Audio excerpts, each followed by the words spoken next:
I am the academic leader in the discipline of Information Systems and Technology at the University of KwaZulu-Natal in Durban, South Africa, Dr. Upasana Singh. And it gives me great pleasure to welcome you to this hybrid event, which we are hosting as the discipline of Information Systems and Technology in the School of Management, IT and Governance. We also would like to thank the Dean for his sponsorship of this event. With us today, we have the facilitator, Professor Manoj Maharaj, um, Ms. Venetia Naiga, who's one of the panelists, Dr. Shiba Armugam from Mauritius, and Professor Gurpreet Dhillon joining us from USA. All the panelists will be introduced later by Professor Maharaj during the session. We'd also like to extend a very special welcome to our studio audience, our students and staff from UKZN, and a very special welcome as well to all our virtual delegates. This particular event has attracted over 300 registrations from 24 different countries, which highlights the necessity for the theme of cybersecurity. The discipline of Information Systems and Technology at UKZN hopes to make this a regular event with conversations or discussion series in 2023 on current IT-related topics which affect our daily lives. So if you have any suggestions on topics which you would like us to cover in future sessions, please put these in the chat facility for those of you who are joining us virtually. And we also extend an invitation to industry and academic participants who would like to collaborate with us in our future events. I also would like to thank the Dean for his support and the sponsorship of this particular event. And I now hand you over to Professor Maharaj, who will introduce the panelists to you and facilitate this session. Thank you. Good afternoon, colleagues, or good morning, as the case may be, since we are all over the world. Welcome to this session. Cybersecurity is complex, and to try and cover all aspects of it in a short session like today is not going to be possible. But what we have done is we've gathered some experts from the US, from Mauritius, and locally, and we thought we'll cover some aspects and get into a discussion. This is not going to be presentations by the speakers. Rather, I'll ask them to introduce their topics very briefly, introduce themselves, and then we will take questions from the live audience in the venue as well as through the Zoom chat function. I've just been asked to make a small, quick announcement. If for your comfort of viewing, for the Zoom audience online, if you can just pin cybersecurity recording, and it'll be more comfortable. And please, if you could turn off your videos incoming, because it's not necessary, and it wouldn't be on the screen, apart from our speakers, of course.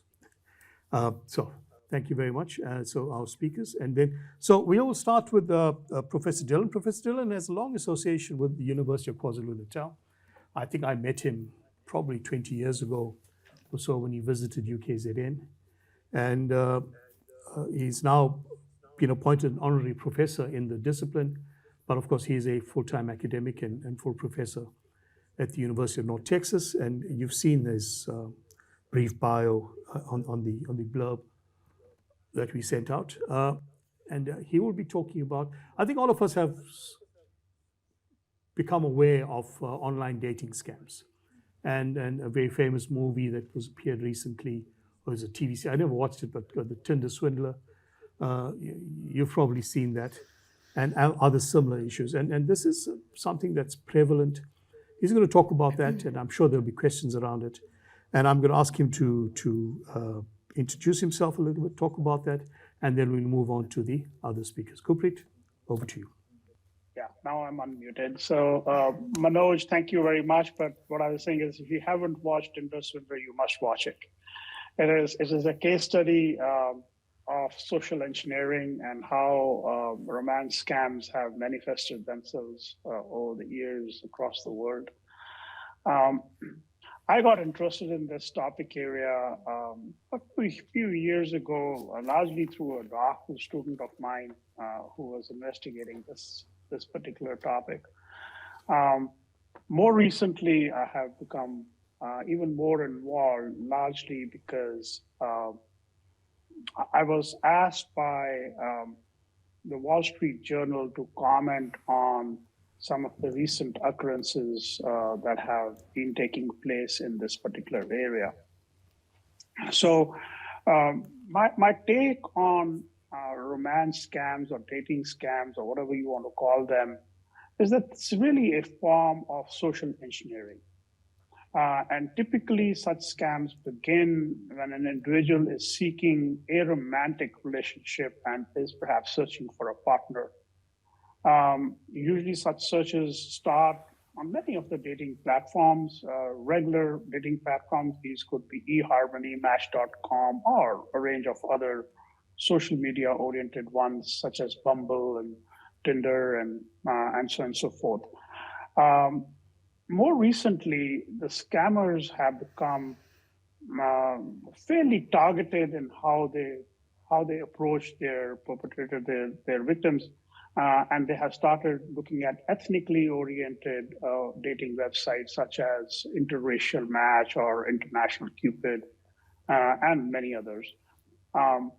Our research over the years has suggested that ethnic immigrants in the US in particular are more vulnerable to abuse because of their social separation from their family of origin. While very little is known about the victims of romance scam, females have typically been reported to lose more significant sums of money. At least statistically, that's what we have come to know. In majority of the cases, the victims are older than 40 years, typically between the 50 to 59 year age group. They seem to be the most vulnerable. Now, our data that we have been collecting also suggests that financial loss is, interestingly, positively correlated with the age of the victims. In many of the romance scams, the perpetrators typically create trust and authenticity through various persuasive techniques that they use. Eventually, falling for a romance scam comes down to errors in decision making, and romance scammers create such situation where the likelihood of poor decision making occurs. In most cases, there is generally an appeal to trust and authority, which is brought about by using individuals or institutions of authority, such as so that the scam kind of appears legitimate. In many cases, scammers pose themselves as military personnel posted in a remote area. And that is perhaps one of the most common forms of identity that perpetrators take. While the public has generally become aware of such schemes, yet in many cases people fall prey. In one of the cases that we looked at in our research, we found that this particular perpetrator claimed to be a nurse who was working at a base in the Middle East. And she would send pictures of herself in scrubs to the victim. And on one occasion, she actually sent pictures of herself purportedly with an army general who was visiting the base. Such instances and such cases where institutions of authority are included by the scammer allow the scammer to show some kind of legitimacy in their operations. In another elaborate scheme that we looked at, the scammer reached out to the victim via Facebook. She then used publicly available information investigating the victim's friends and connections. The information was later used to establish a connection with the victim, allowing the perpetrator to seek even more details on the individual. And this kept on going for many months, leading to face-to-face meetings, a false promise of love, and eventually presenting a sloppy story of financial trouble and engaging the victim to dish out some money. I call that spear social engineering attack. Right, it's a very, very targeted attack where the scammer has actually identified the person and worked on the background so that they can actually social engineer with a fair amount of sharpness. In another case that we looked at, there was a picture of an attractive man or a woman to lure and promote emotional and sexual fulfillment. Only when the victim gets sufficiently engaged that a request for money is made. And in many cases, victims do end up dishing out money. So when the Wall Street Journal published this article, I was approached by this one lady, and she told me, we got on the phone afterwards, she told me that her sister-in-law had been scammed of nearly $200,000.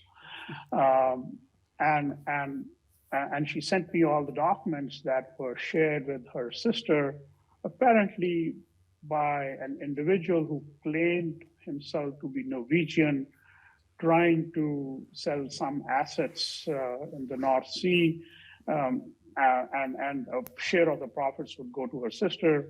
They had been virtually romantically involved for about 8 months.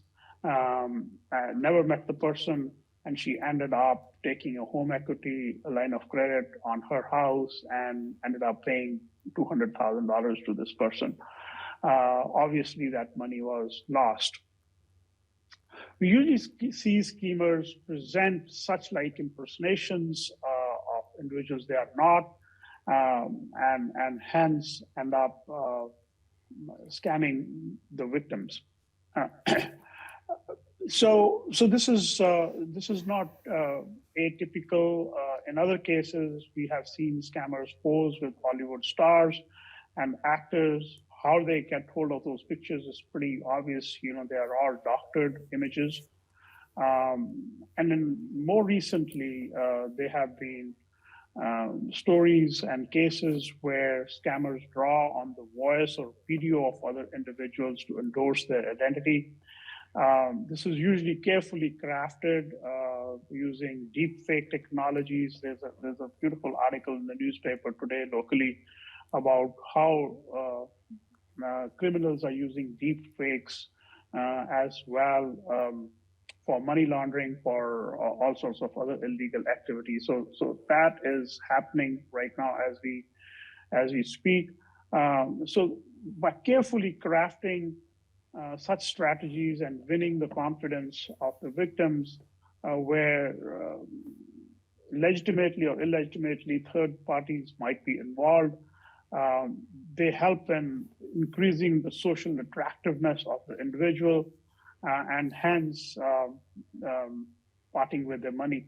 So that is an aspect which is very disturbing. It touches all walks of our society, and not necessarily organizations per se from a business perspective, but it is an evil aspect that is there, and definitely we need to have a better understanding, a better grip of what is happening and how we can be managing these things. And I will be happy to get into more details in the Q&A session on this.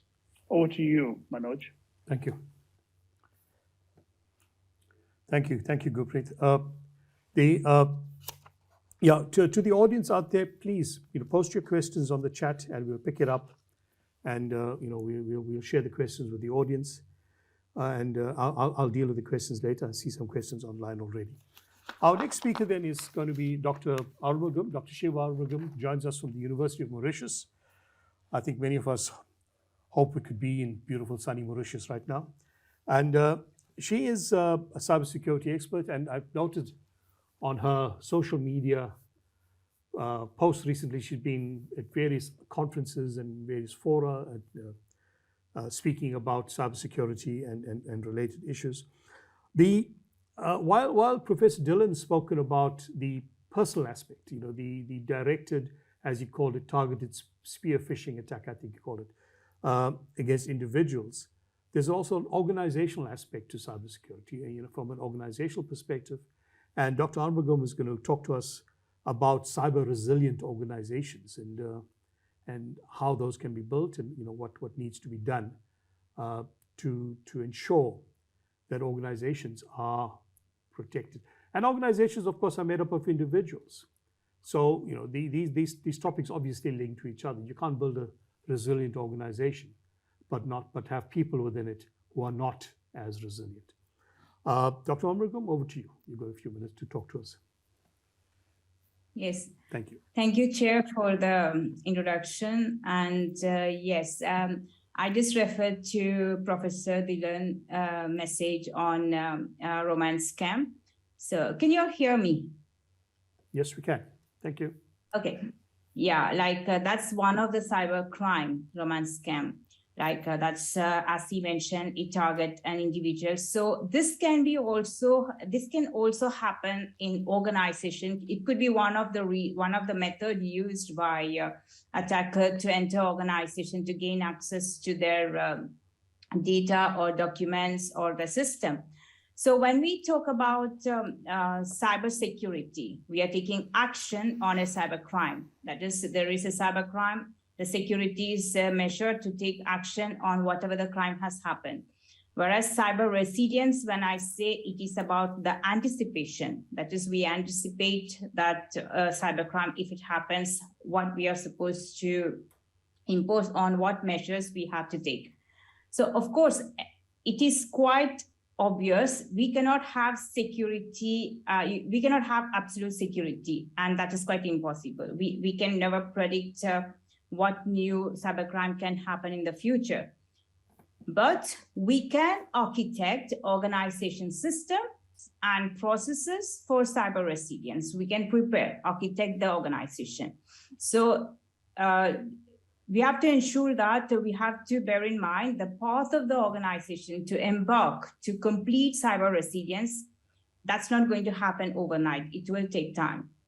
So cyber resilience strategy, whatever strategy we have to follow, which I'm going to say soon, it is something vital for any business right now, if you see, for the business continuity. So cyber resilience, it also it can help to gain customer trust. It can reduce the financial loss that could lead to a loss of, the confidence from company stakeholders, and also the company's reputation damage.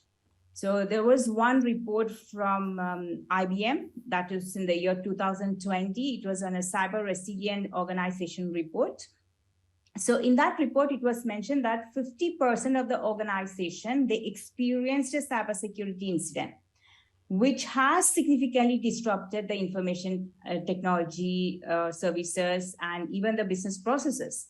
So they have mentioned that in the report. So, and we can also see that cyber resilience, if I have to encompass into one phrasing, we can say that it's the ability of the organization to protect the organization from cybercrime, cyber attacks, to detect the attacks, to respond, how to respond to those attacks, the measures, and how to recover as quickly as possible from the attacks without any major disruption in the business.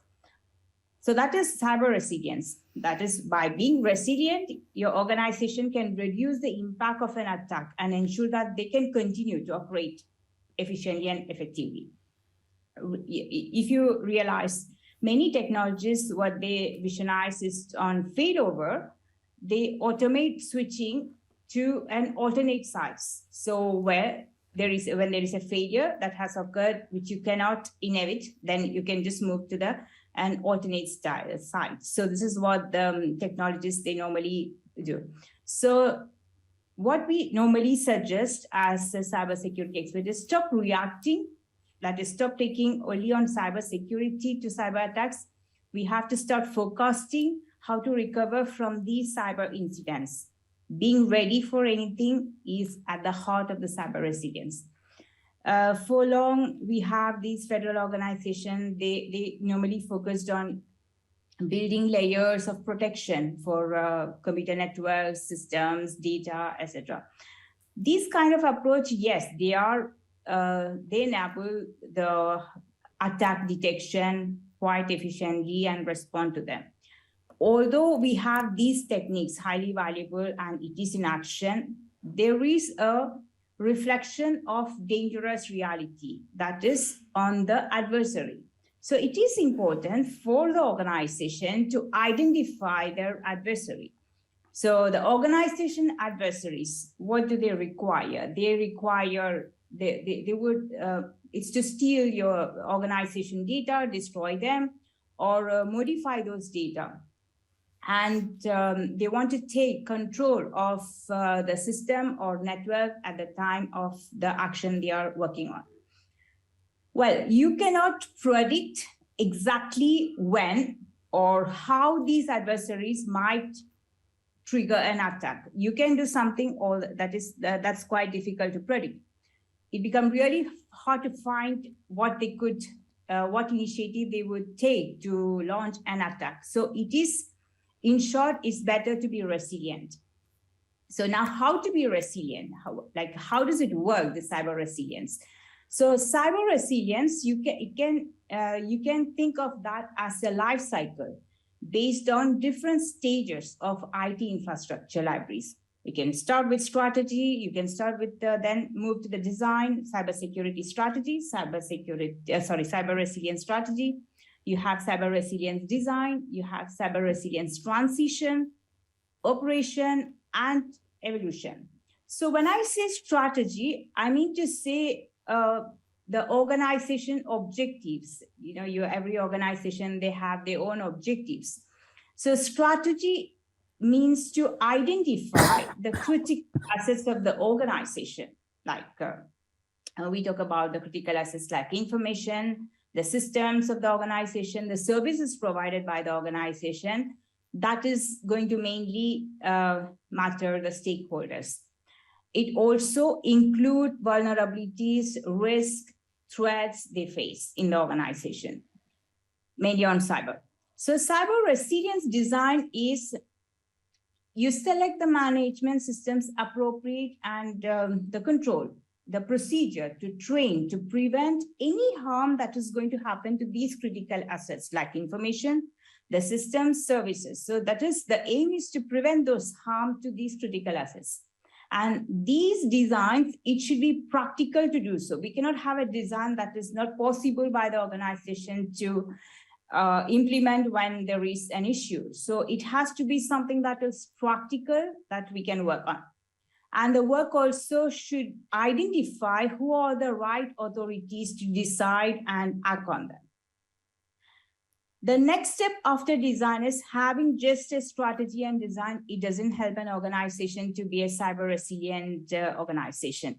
The next step is to transit. That is, from the design, we need to move to operation. So cyber resilient transition, that is the work from design to operational. That is, we use test controls and refine incident detection to identify which or when the critical assets are under stress. Now, remember, the critical assets are not under problem just because of an intruder, which is only external. This could be internal from the organization.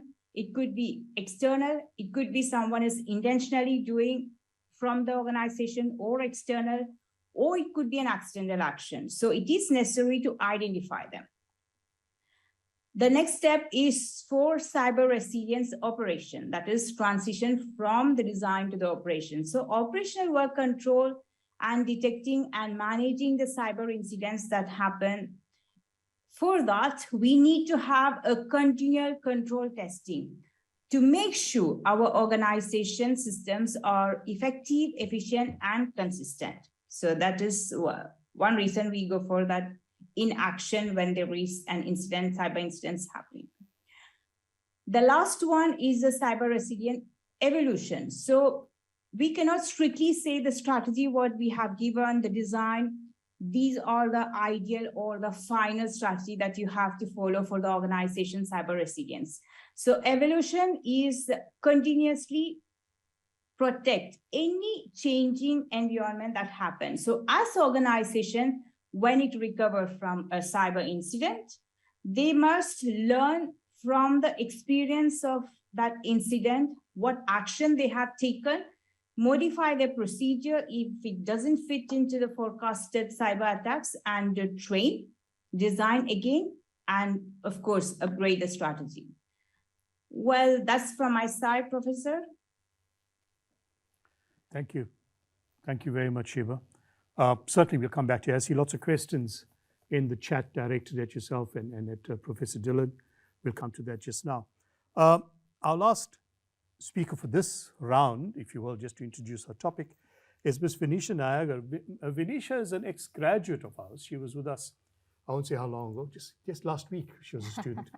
And she graduated and she's found herself in the corporate world at various cybersecurity positions and different companies. Right now she's at Life Hospitals.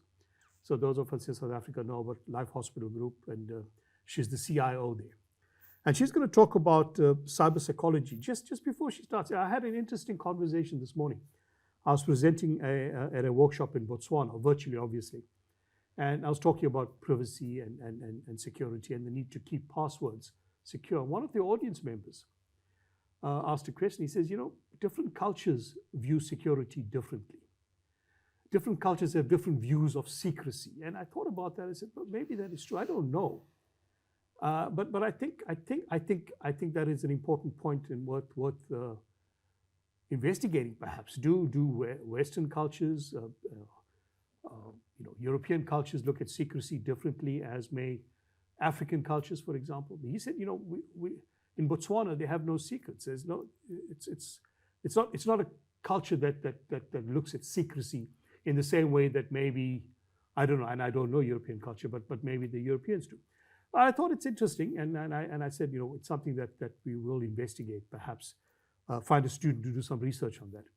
Gopret, I'm looking at you, and maybe we'll find a student to get something going.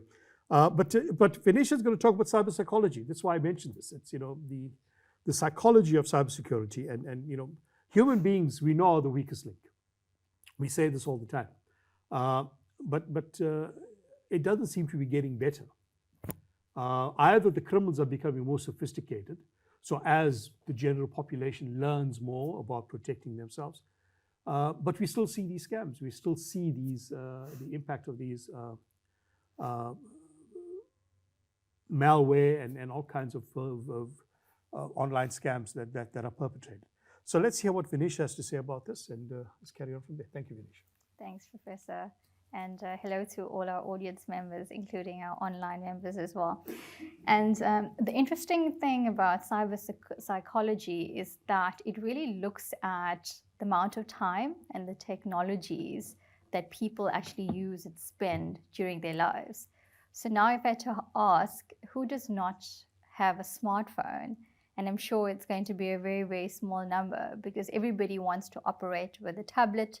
Everybody wants to have a smartphone. Everybody wants to have apps that's loaded on the phones. And that's a good thing. That's not going anywhere. That's actually how the world is. And that's where the world is expanding. So as of COVID, the world has just been forced to be very educated when it came to technology and how to use information in a more virtual way. So looking at how the world is currently expanding, be it from the education industry to healthcare, to shopping online, getting your groceries within 60 minutes, making sure that your kids are actually registered in online courses, actually doing your online buying, cashing your credit card somewhere. And as the previous presenter actually spoke about, even socializing and dating online. So every single industry, every part of an economy, every country is trying to be competitive to be able to give us these services. And of course, whether you're a young person, an old person, whether you're somebody that's working, whether you're in an organization, whether you're retired, every single person is trying to make their lives easier. We all want to be connected. We all want convenience. We all want almost technology to tell us how we're feeling and what to do. So with that dependency and with that reliance on technology and digital and virtualization, that affects us psychologically. And because of the amount of time that people spend online, whether you're somebody that's watching Netflix, whether you're watching TikTok videos, whether you're surfing on Instagram, whether you're on Facebook, whether you're connecting on LinkedIn, whether you're just doing your shopping, all of that is actually virtual instances of where our lives have just become so entrenched with technology. And of course, if we move that to a worker, and I'm even talking about myself as somebody that's constantly online, we just become so glued to laptops and tablets and phones because our work continues. We have to service customers. We have to actually make sure that our work gets delivered. And inadvertently, because of the amount of time that we spend online and in the virtual world as opposed to the physical world, we automatically are not aware as to how we become targeted victims. And when I say targeted victims, again, looking at how we've become so dependent on technology, is that things like credit card fraud has actually increased. People become so connected in having multiple stores that's been connected, whether you're in an app store, whether you're in a supermarket, etc. We're actually okay with having our credit card details online, available, so that we can make purchases even while we're driving. And that's not always the safest practice to actually absorb. So again, credit card fraud has been something that's been linked to how people want to behave online. And it's become quite a strong attack of cyber crimes and cyber espionage as well. The other aspect where people fall prey, and again, it just largely speaks to the fact that we're very emotional people, and humans want to believe positivity. So there's been a lot of surges in terms of phishing attempts, vishing attempts, whaling, deepfakes aspects, because people want to believe some good news, especially again during the time that we've just passed, which is during COVID, where there was a lot of depression. People did not really know in terms of where the world was going, how to navigate lives, because now suddenly everything is remote. So again, making sure that we actually have an instance where we're safe when we're using technology becomes an even bigger consideration. And whilst people are on social media, you kind of see this aspect of, hey, you've won $500, please click here. Or, hey, you won a free holiday, please click here. Or you get a WhatsApp text message saying, if you pass this to 5 people, you stand a chance of winning so and so and so. So these are all aspects that actually speaks to emotions. And people want to feel that. People want to feel like, hey, I'm recognized. My technology is actually tracking my behavior. And maybe I actually may have won something. But in actual fact, it could actually be an attacker that's utilizing all of these techniques to speak to someone's emotion and their psychological state to actually make them a victim. And specifically me working in security and being responsible for security in the healthcare industry. So it's the most critical data. It's actually patient data. So if patient data gets compromised, it becomes a catastrophic impact to any organization and an economy as well. So we actually look at how people react to technologies. How much of time do they spend online? What is their mental state actually looking at? And also, when people become victims of cybercrime or cyber attacks that they were not aware of, it has such an impact on their social well-being. We've seen people that I feel completely embarrassed. We see people that have been completely victimized and just don't know how they got into that situation. How do they become a victim of catfishing? How do they actually get defrauded online? How do they actually share information to somebody on the telephone that they assumed was somebody else, and then actually being a victim of that as well? So it has quite a catastrophic impact to people, and the security and the cybersecurity functionalities and just the awareness and the mindfulness when using technology becomes even more important and increased as well.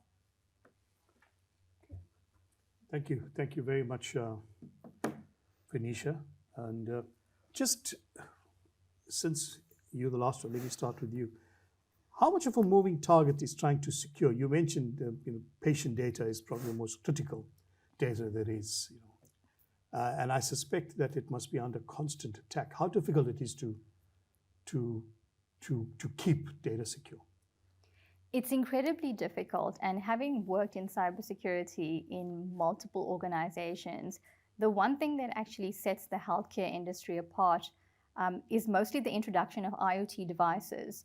So looking at e-doctors, looking at the fact if any of you have actually been to a hospital or even a clinic for that matter, and if you think about the patient journey, so that when you walk in, you have admissions, and that's done through a system or that's done through paper. Then you get referred to doctors or maybe multiple doctors depending on what your conditions are. And again, that trail follows, and it could either be digital or it could be paper. You might be sent for x-rays, you might be sent for further scans, and then that's another level of service. And then you might get treated and you might go into surgery. You might stay in our ICU ward for a period of time. You might get discharged, and you might actually have some medication that you would need through the pharmacy, and maybe aftercare. So in terms of that entire life cycle of a patient or any person that's visiting a hospital or taking care of somebody, that's where data actually moves. So it becomes really, really difficult to try and pinpoint exactly where all the data is stored. And through that entire patient life cycle, if you go into a hospital or if you go into a bank, you'll see mini screens and you'll see touchpads and you see wearables and you see theater systems and you see booking and you see oxygen tanks and you see ICUs and you see maternity wards, and that's all digitally connected. So securing the healthcare industry is incredibly important, especially with the introduction of IoT devices, wearables, and a lot more mobility when it comes to data and information. Now, it seemed to me, though, that the critical issue here is the linking of the identity to the illness or to that data. If there was a separation of that, then maybe the protection requirements would be less. So to protect the fact that somebody has a disease is less important than protecting the fact that I have that disease, in a sense. So maybe there's a way, I'm thinking aloud here, that to separate the identity of the individual from that disease load or that the load of pharmaceuticals or whatever, but somehow the other to reconstruct it at the end where it's important, but in transit to separate them. But anyway, we're not solving those problems right now. Then we have a whole lot of questions from the audience, and I think the members can see them scrolling. If you feel the need to jump in and answer any of these questions, just please shout out. I'm talking to my panelists here. But Sheba, there was a question that came up about digital risk. What was the word? From Brynmore. Let me find that.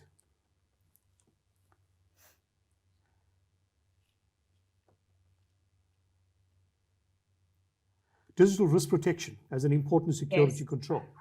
Can you comment on that, please? Yes, normally when we talk about digital risk protection, it is a kind of cyber resilience part, rather than taking action based on the cyber crime or cyber attacks that's happening in an organization. We prepare for the digital information risk assessment and protect those information for the organization. Sure, and I think Bruno makes a comment about the criminals, have to be, because of the alarm systems being tripped here. But Bruno, I think the point is, criminals have to get in just one time out of the thousands of times they try. But the CIO, the security professionals, have to be 100%. They have to succeed every time they try and protect. So it's not an even playing field, clearly, because the criminal has less to lose if they don't succeed, whereas the cybersecurity professional, the CIO, has much more to lose. Gurpreet, there were some questions out there. So about the issue of gain, about the system, about the are there other things apart from financial gain that these criminals are after in terms of these online dating scams? Gurpreet, this question's for you. Thanks, Manoj. I think clearly financial gain is usually the primary motive for a lot of people who are engaging in romance scams. But surely enough, there are other gains. There are people, the known cases where individuals have gotten into romantic relationships intentionally and fraudulently and used the victims as couriers. for drug smuggling, for money laundering, and so on and so forth, because you clearly need such individuals to layer the money. So if you look into the world of money laundering today, moving large sums of money from one country to the other, and the proceeds might be from any of the illicit activities that these people might be involved with, and they have used such victims as couriers. So I think there is more to it than just financial gain in these kind of situations. And the problem is, and there's a question that came up earlier as well, as how do they get hold of you? You know, it's a fishing exercise. You know, whosoever takes the bait, that's what they are after. And then, depending on an individual's vulnerabilities, you know, those get exploited. Yeah, you know, it strikes me that we are always speaking about awareness, and you know, cybersecurity awareness is an ongoing issue, because every day there must be millions of people who join the internet for the first time. So cybersecurity awareness is an ongoing burden. But are we addressing this too late? Should this not be like how we teach traffic, management or awareness in school, or how we teach kids how to behave properly? Should we not be introducing cybersecurity awareness at that level, so that the problem becomes a bit more managed at the later stage when they all become part of this digital world? Venetia, what do you think? Absolutely. And I think that it's actually starting to change now, because firstly, I think a lot of school children are becoming a lot more educated and literated on the technology and data, and are becoming a lot more digitized. So the education around how to keep yourself secure becomes even more important and critical at a very early stage, and as soon as possible, because technology really doesn't have an age period. As soon as somebody can actually learn to actually identify something, they're already starting to look at technologies to build that. And I know even for myself as a cybersecurity professional, with my employees and with our general patients and interactions that we have, and we just had a massive campaign now for October for Cybersecurity Awareness Month, trying to educate users on different topics of cybersecurity. And coincidentally, a lot of the questions were actually coming from employees that were parents, because they were so concerned about, you know, how do I know that my child is actually secure online? Or how do I know what to track if my kid is being cyberbullied, or they're actually befriending people that is attempting to actually catfish them, or try to maybe just contact them and do other things with it. And that's the reality of the world. That's what's happening with teenagers and students. It's because it becomes such an invisible platform to actually connect and do harm as well as good, that the education around how to keep yourself secure in a virtual instance has to be done consistently, and as well as basically to any age group and even older people as well. They become such common targets, you know, for pension scams, for basically wall scams, somebody pretending to be a lawyer. And again, it speaks to the vulnerability of the person that wants the help. And you just get this amazing, easy attack where different generations of people are so free to give information that sometimes it doesn't have to be an advanced cyber attack. It can just be somebody pretending to be someone, attacking the right category of people that will get information quite easily. Yeah, I think it's changing, but I don't know, perhaps somebody in the audience, you know, online can help. I don't know what the stage of cybersecurity awareness or education is in, certainly in our country. But perhaps, Gurpreet, in the US, is it introduced in schools at the level that we think is necessary? And Shiva, perhaps you can comment on Mauritius as well. Gurpreet? Yes. Yeah, sure. Sorry. So go ahead, Shiva. Sorry. Go ahead, Shiva. After you. I'm so sorry. Yes, I would say, we are embarking to, educate the school at the lower level, the cybersecurity awareness. And that is, for me, it is like cyber hygiene, the way we had hygiene concept during the COVID-19 time imposed on people to wear masks. I think it is high time around the world we have the cyber hygiene imposed on everyone. the minimum cyber hygiene that they have, that is required. Simple hygiene factors, how to protect data, how to back up the data, changing password, what they are supposed to do on social media, what are the threats on using the cyberspace, etc. So if we can educate the public, not necessarily the cybersecurity has to be just for organization or specific employees. In my perception, the cybersecurity is for everyone, whether you're an organization user or a normal user.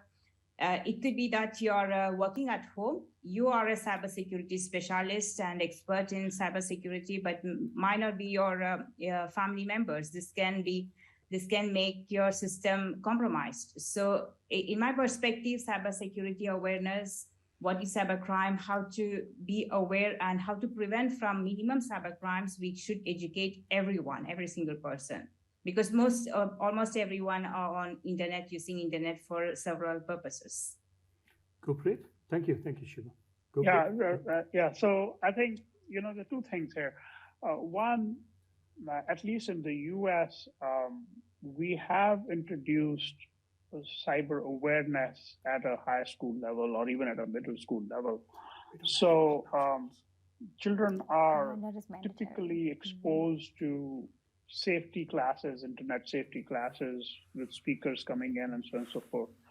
But there is a huge amount of variation from school district to school district, private versus public, who has the resources to bring in and educate the children. So there's a lot of variation. There's nothing standardized around it. So I wish at some point in time this is part of the school curricula where everybody has to go through it. We are not there as yet. Now, as far as cybersecurity awareness and training at an institutional level is concerned, yes, it's there. There is an annual training that everybody has to go through. I am skeptical of the efficacy of such training programs, though, because it has somehow, and unfortunately so, become more of a compliance issue than the intent behind it. The intent behind it is to educate individuals so that they do well in their work and they ensure the safety and security of the enterprise. But when you convert that into a requirement, that this is my compliance requirement, it exists, then the purpose and the intent behind such security and awareness programs erodes. The relevance doesn't exist. There was a question in chat. I want to comment on it, and then maybe someone wants to react to this. There's a question in chat which talks about, and I'm going to read this. How does a consumer verify that a service provider like a bank and the apps they supply are secure and safe? The scammers and the criminals are a few steps ahead of us. Now, only a couple of days ago, there was a news item that appeared in the U.S. where what the criminals are doing is they have gone after people who are buying homes. And you would say, what does it have to do with cybersecurity when you're buying a home? In the US, at least, when the bank approves your loan, there's a short period of time, 24 hours to 48 hours, where the individual is typically going to transfer the money through the real estate agent so that, whatever the down payment is transferred, and then the rest is the loan. So that transaction has to take place. Now, what these criminals have figured out is that if they can attack and if they can figure out who are the people who are closing their homes on a Friday, the banks are not going to do much on a Saturday and a Sunday, even if you report, right? That's enough time for them to move the money elsewhere. And this new kind of a scam has emerged where they create this urgency of transferring this money on that Friday evening, right? And then taking advantage of the fact that the banks are not going to be functioning and nobody's going to respond to the consumer or the person who's buying, and then they move the money overseas. And this has become a huge problem in the US because how are you going to, it's end of the day, it's a phishing attack, right? It's a phishing attack of sorts. But when we talk about awareness and training, it's a moving target.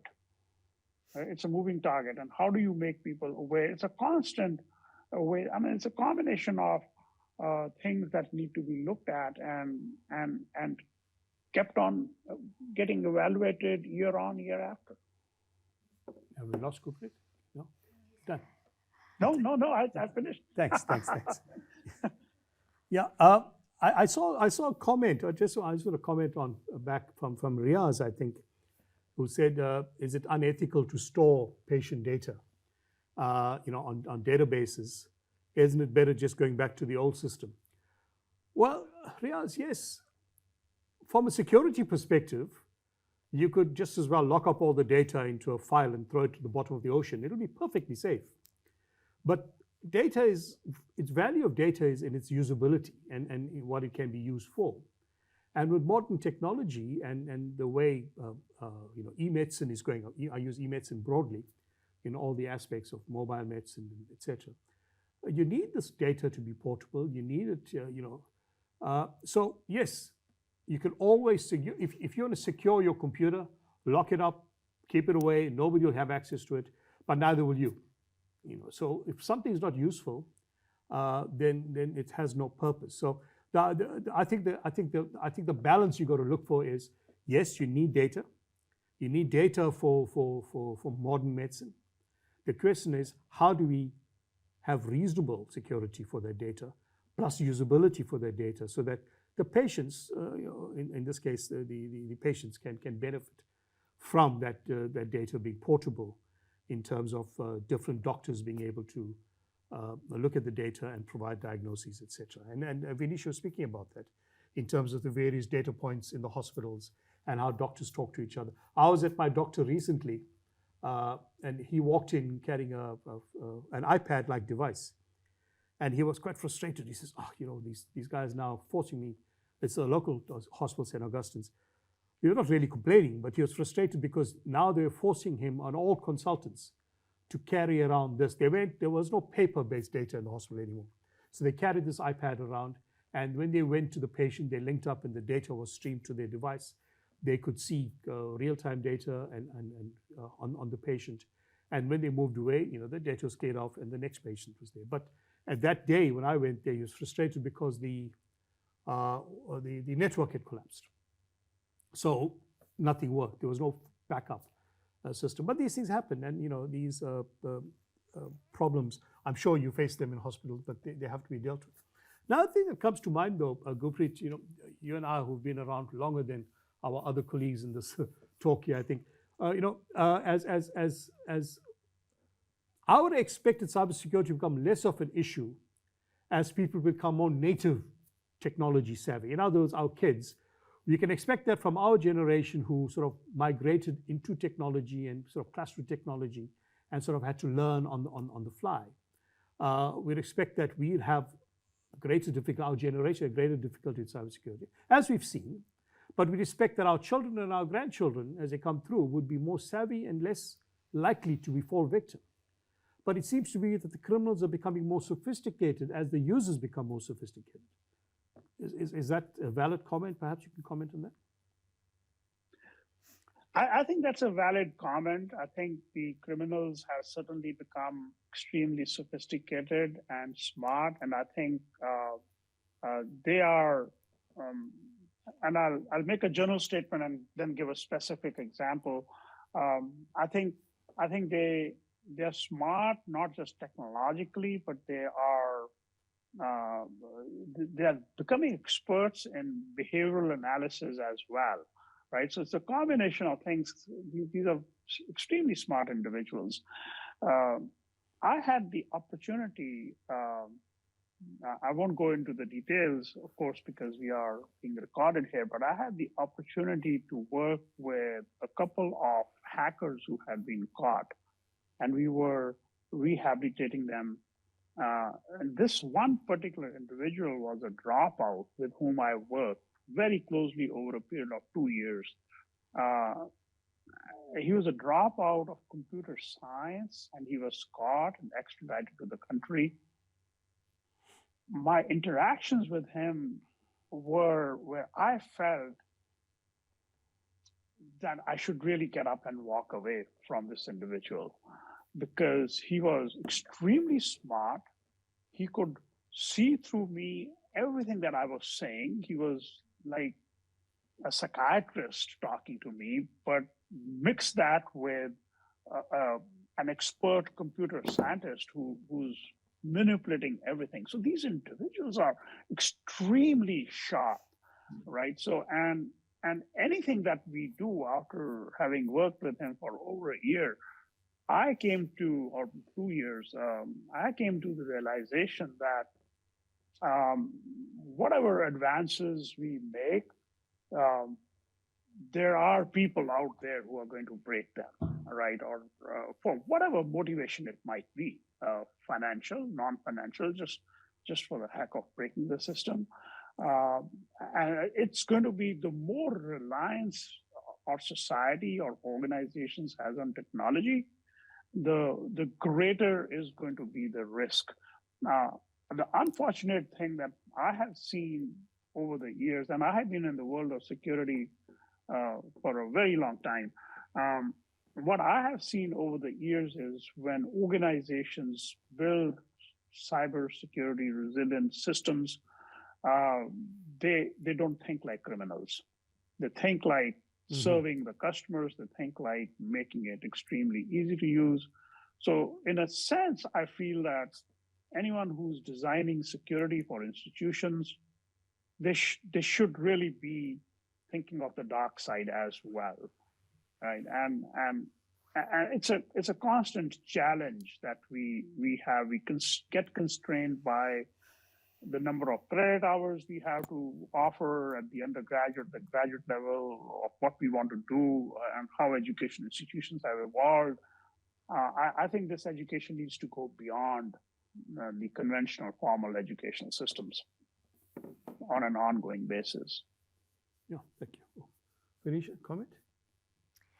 Yeah, I think also that the awareness improves quite a bit as well when, you know, I think when people just automatically get exposed to technology to a certain level and extent as well. It's not something that people just automatically think about. So for example, in South Africa, I think a lot of us are conditioned to think about physical security naturally. You know, we're very cautious about locking the doors, closing the windows, putting the alarms on in the cars. But the minute people go into the virtual space, it's not an automatic consideration, even though we're so connected. And I think that's where some of the instances of, you know, in your face type messages about, you know, how do you keep yourself secure while you're in the virtual space becomes a lot more apparent. A lot of people are on social media, so not everybody really understands that there's privacy settings, because not anybody is actually gone to actually read some of the T's and C's and the fine print. So I think that also, you know, the blatant messages and just that extra addition of awareness needs to come quite through, because it's not an assumed indicator when people are online. Now, one of the issues, of course, we face is that of the cost of data. Again, my experience in Botswana over the last many years when I've been talking at workshops there is people buy data in chunks, mobile data in chunks, and use them only when they need to. In other words, turn it on when they need to use it and turn it off because data is expensive. So what they do is they rely on free data. In other words, the Mug and Bean or the Starbucks or whatever the equivalent is, and they go do their transactions at these free data spots without realizing that that's one of the most dangerous things they could do. And students do the same thing. You see a student with a cup of coffee and a muffin for 2 hours at the Mug and Bean, but what the student is doing, using free data, browsing the web, doing their emails, electronic banking, all kinds of stuff that you really shouldn't be doing on free data hotspots. That's the worst sites you could go to. That's one of the worst things you could do. But again, it comes with awareness, and then it comes with the fact that data is expensive, and so people are trying to save on this. But there is no free meal, right? You're getting to these free hotspots. The fact that they are open access points means that they have to be easily accessible. not only to the user, but to the criminal as well, who sets up fake access points, and then your data is their data. And that's it. We have a comment here from one of the students. Do we have a comment from one of the students who wants to talk to us? We mentioned something about the issues in schools and cybersecurity awareness. Perhaps you want to say a few words, young man? Well, my name is Nkosi Azimdluli. I'm an honors student here in the University of KwaZulu-Natal. Concerning cyber security in our school, I wouldn't really say there is so much of awareness that much.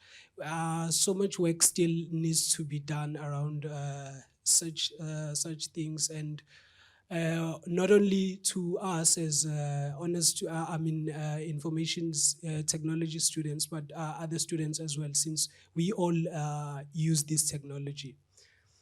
And also, I had question for Ms. Venetia here.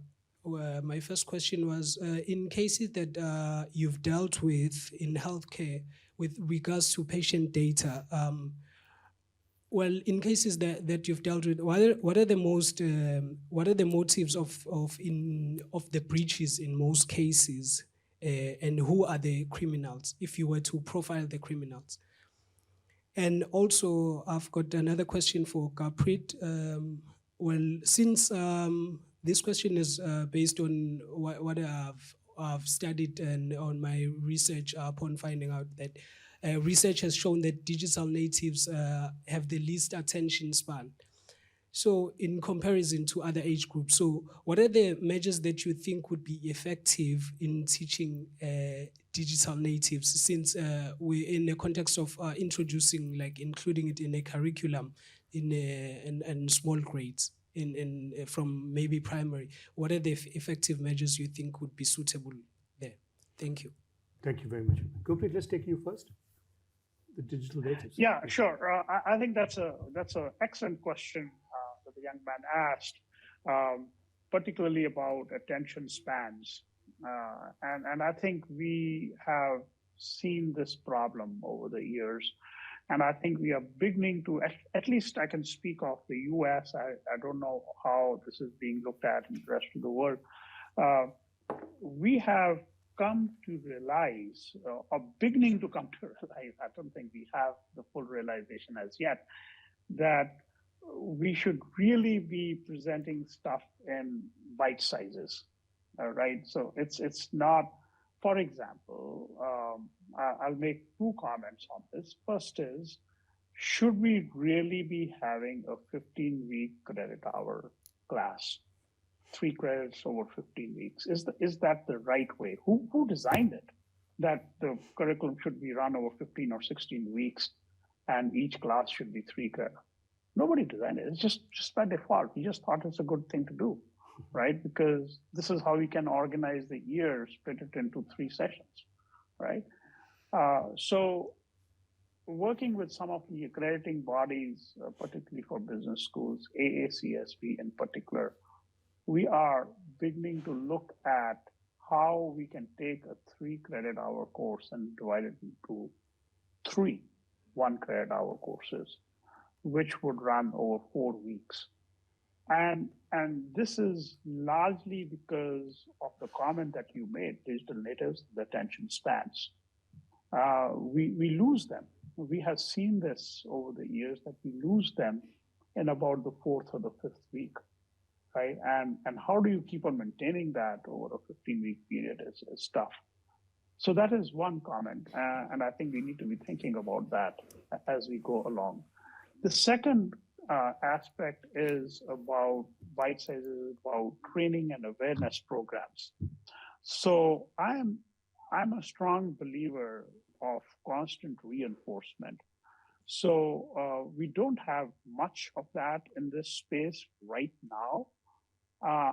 If I were to design an ideal security and awareness program, I would have an AI-based constant reinforcing mechanism throughout the year and customize it depending on your learning abilities, right? That's my wish. I hope I can achieve that someday. So I think that's the kind of direction we are going in, and that's largely dependent. And I think if we are able to, that's an ideal setting, but if we are able to accomplish even a small bit of it, I believe it'll be a giant step forward. Okay, thank you, Gurpreet. Before I come to Venetia, Shiva, in Mauritius, what has been done in terms of awareness and generational awareness of cybersecurity at schools and perhaps at universities or organizations? Well, as I said earlier, we are in the plan for having this cybersecurity awareness program in schools and colleges and universities, but we have already started with that. Myself, I have done many cybersecurity awareness program to public in Mauritius, and I have a cybersecurity and forensic research group at the university where we do voluntary services to the public and the university staff and students on cybersecurity awareness. Well, of course, one of the vision and mission of this research group is to embark to an awareness program to all the schools and universities and colleges in Mauritius. That's our mission. Yeah. Okay, thank you. Venetia, there was a question directed to you at the beginning. Go ahead. Thank you for the question. So I think the first part is what I've identified as some of the biggest motives when it comes to attacking data.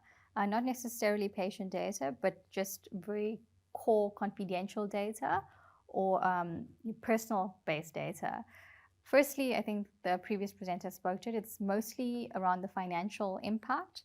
So, either holding organizations, ransomware attacks, suspending the data, encrypting the data, not making the data usable on time, strategically doing attacks at maybe payroll periods, when we're releasing results, etc. So the attacks are very sporadic, but largely it's driven by financial gain. And the second, also very important part that's linked to that is reputational damage as well. So what we've been seeing is that sometimes we just get profiled attackers, even like your script kiddies, or your general type junior hackers that just want to do it for the sake of doing it. And again, because we are in a healthcare industry and we have aspects of the most confidential data a person can hold. So an example would be if we had to lose the president's medical history, or we had to lose a celebrity's history or HIV status. All amounts of efforts are going to be taken to try and get that data back.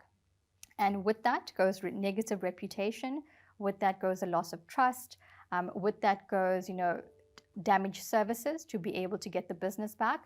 And I think the biggest commercial impact is that we lose our share price indicators, we lose stakeholder involvement, we lose shareholding commitments, etc.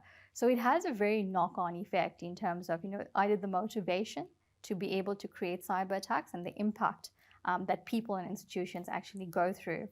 And with the profiling of the attackers, it is so wide and it is so vast. In 1 month, we could actually just have a group of university students from Russia and Nigeria trying to attack our network. In another month, we could be seeing steps of very advanced attackers coming from Russia. In another month, we could be seeing a group of operators internally or collusion trying to create fraud.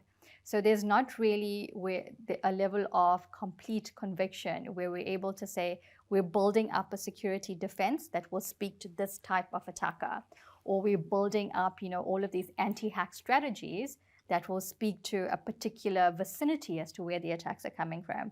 Again, because it's such a moving target and it's a big target, that we almost have to be prepared for anything that is known and almost anything that is also unknown. This is, as Venetia says, moving target. There's a question and a conversation happening between Shan and Brynmore online, which I want to comment on. Shan talks about the banks and are the banks doing enough, in terms of protecting their clients. I don't know. I mean, I'm directly a victim of fraud where my late mum's estate was stolen and through a bank. And I'm still in the process of trying to unravel that, working with the police at the moment. And the kind of evidence I'm picking up that shows either collusion or just gross negligence by the banks is phenomenal. So banks are made up of people. And it's, you know, and I spoke this morning again about, and I think we haven't mentioned this point yet, but ethics is a critical component. People work at banks. And if the tellers or the managers or the people who open accounts are criminals or crooked or can be bribed, there's really nothing the banks can do about this. It doesn't matter how many cybersecurity systems you put in. If there's somebody inside going to subvert those systems, they will be subverted. So yeah, so I think, Shan, you know, there's only so much I think banks could do. I think though that banks are not doing enough because in my experience, banks run for the hills as first evidence of criminality is picked up. I mean, I'm not a normal victim, so I understand these things. And I approach the bank and say, well, you guys are at fault, but they, you know, of course they won't take responsibility. So now we're going to court and we will win the case. But the point I'm making is, what about the normal man in the street? I mean, maybe less sophisticated than myself in terms of cybersecurity awareness, in terms of functioning of banks, etc. What chance do they have when faced with this kind of fraud and, you know, at institutional level, either through negligence or through commission by agents within these systems? So this is, again, it's a very, very difficult target. And then Bruno made an earlier comment, which I thought was very important in an earlier point I made, Gurpreet, talking about the culture. He commented on the looking at the POPIA acts. You may have seen the comment in different countries that sort of incorporate the different cultures. I haven't thought about that. I haven't read the acts, and it's something I think it's useful to do. If the acts, the POPIA, the Protection of Personal Information Act, every country, not every country, most countries have them, but if the acts themselves incorporate a understanding of the local culture, it'll be interesting. It's an interesting research to sort of to follow up on. I'm just going through. While you're go doing ahead. this, Manoj, just a small little comment on the banking observation that you made. You know, banking is very different if you go from one country to the other. In South Africa, I'm assuming that a lot of people still physically go to the bank. Yes. Right. So if you have a problem, you are actually going to a bank, to a branch, and getting things sorted out. In the US, we have gone the other route. I rarely go to the bank for any transaction. Right. Everything is done online. Right. And if I have a problem, if I were to encounter a cybersecurity problem, there is no way I can get it solved on a phone or going to a bank. It's not going to happen, right? Because who's going to help me?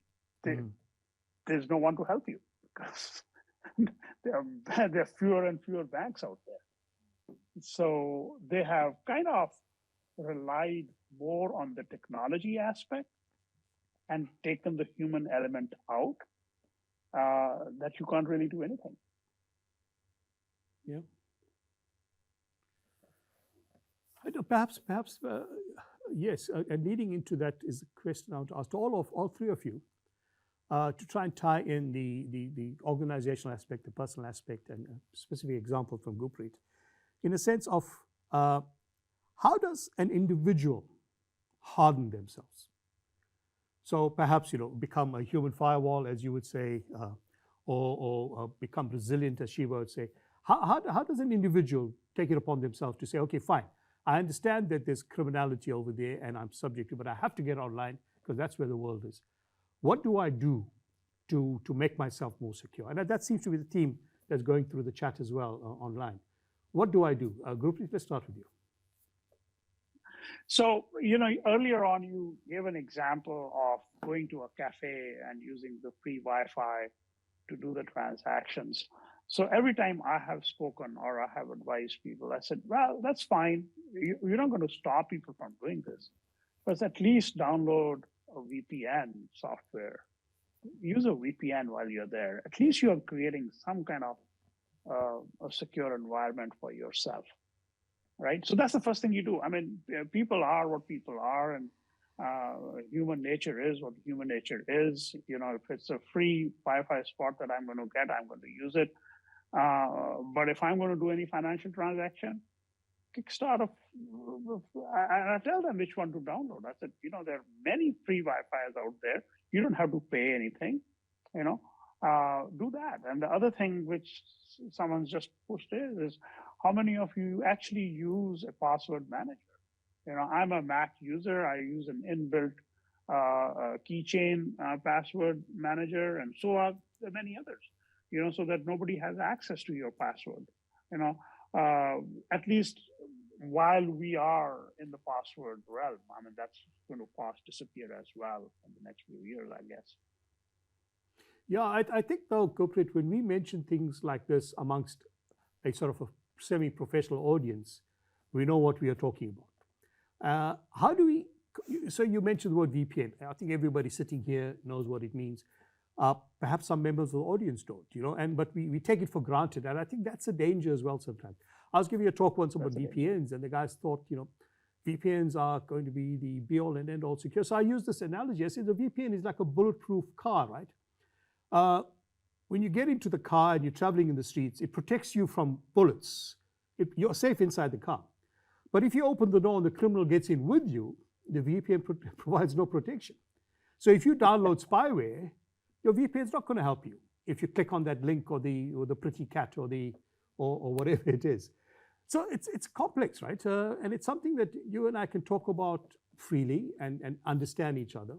And I sometimes think that we lose this conversation when we are speaking to Joe Public. And when we lose them, the eyes glaze over and they say, oh, this is too complicated. Let me try my luck and move on. And maybe that's something that we have to address. Shiva, your comment about the resilience or individual resilience, and perhaps you can take up this other point about yes, VPNs. I would address the answer for how to safely browse maybe first. So yes, as we see, you asked about browsing the internet, safely. Anyone would like to go to internet and browse them. So there are a few measures they can keep it in mind, like as I said, like you can update the web browsers, for example. Most of the time when we have an outdated software in our system, this becomes a vulnerable source to enter. Also, keep in mind for the different privacy settings on your browser, on your system. Then maybe they can look for, just look for the website which are not HTTPS, not to enter, then make sure to delete the browser cookies. So there are many security measures like ad blocks, for example. They can enhance privacy, ad blocks. Then you can stop asking the browser saving the password. I have seen that many people, for their facility, they save the password when the browser requests for saving password. This facilitates their work because they use different password for their email, for their Facebook, etc. So that facilitate for them not to remember them, and it easify their work.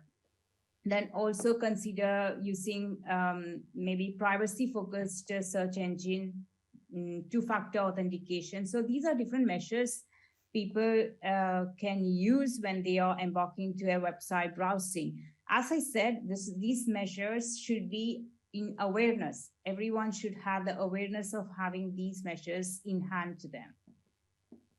Okay, thank you. Thank you very much. Phoenicia, your comment on that? I think also just maybe starting off a bit simply, where people understand the usage of passwords, PINs, enabling biometric identity access management. Most smart devices actually have them now, including laptops.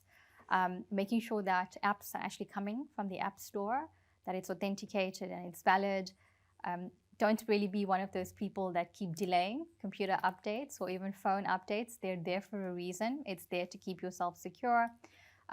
Be aware of where you're traveling and what you're traveling with. We've seen a lot of instances as well where, be it Wi-Fi or not Wi-Fi enabled, where someone is sitting in an airplane and they're busy going through their documents or they're going through emails, and somebody behind actually has full visibility of what you're actually reviewing on your device. So just being mindful of your physical presence as well, that actually links into another avenue of cyber attacks. And spread the message. I think just try and educate as many people as possible in terms of, it's great, technology is not going anywhere. We don't want it to go anywhere. That's basically where every entity is moving. But just be mindful as to how you securely use the information. And I think for younger people is just be aware of what you post and how you post and when you post things. Privacy settings are there for a reason.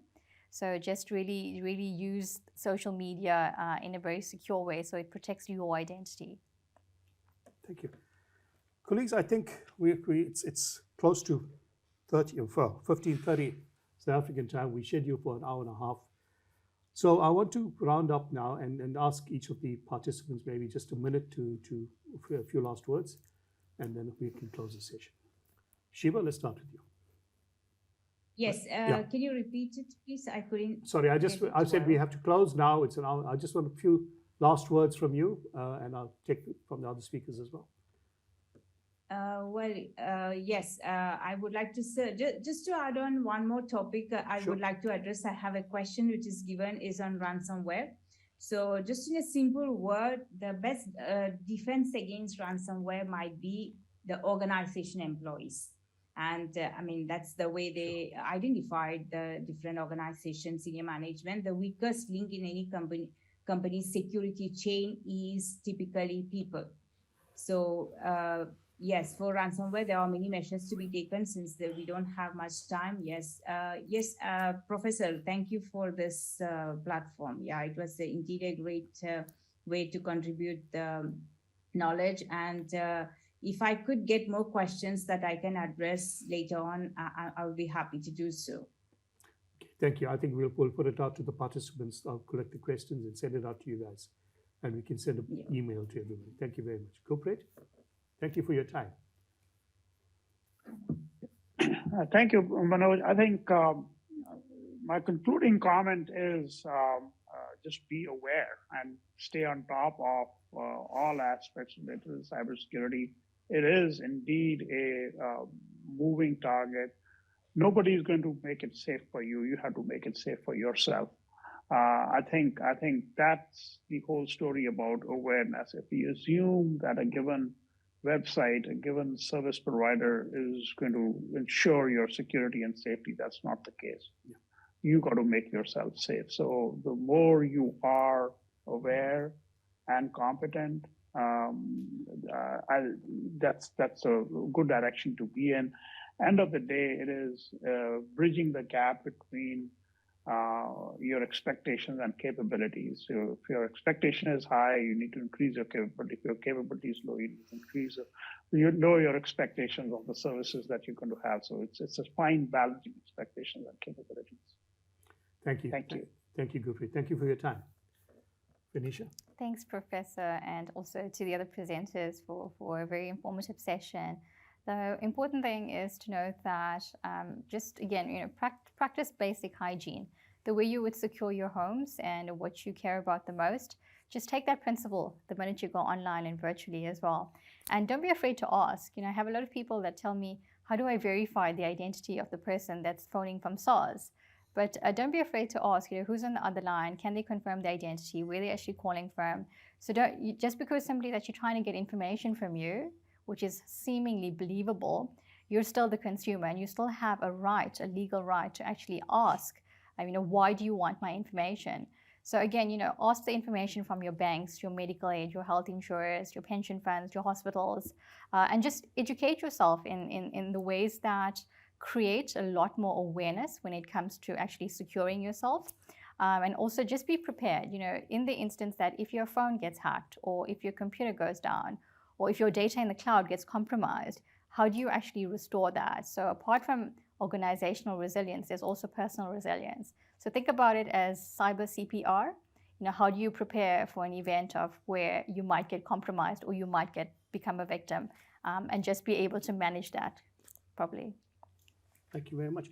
I think, the social engineers take advantage of the social side of human beings.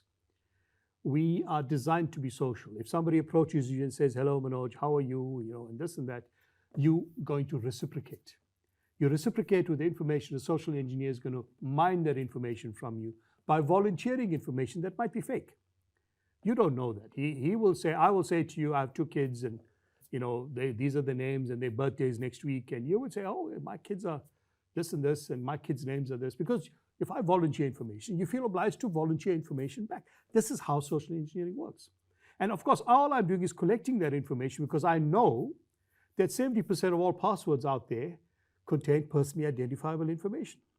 I know that it's your cat's name or your dog's name or your child's name or your wife's name or your husband's name, or birthday or something attached to it. And so, I have software that could mash all these together. And remember, I only have to access one email address, only have to break one person's email in an organization to get into the back end. So we need to talk about defense. There's no time, obviously, defense in depth. We talk about various kinds of models. But perhaps what I got from this session in the end is each one teach one. We need to spread the word. We need to become proselytizers of cybersecurity education. Academics do it as a business, as a job. This is what we do. But you out there, the people in this audience, and you may have learned a little bit from this session, I hope, go out there and talk about it, and send us an email, send us questions. You have the contact details, and as Sheba said, and I'm sure the other participants as well, we'd be able to put something up on our website and maybe start a conversation on cybersecurity and going forward.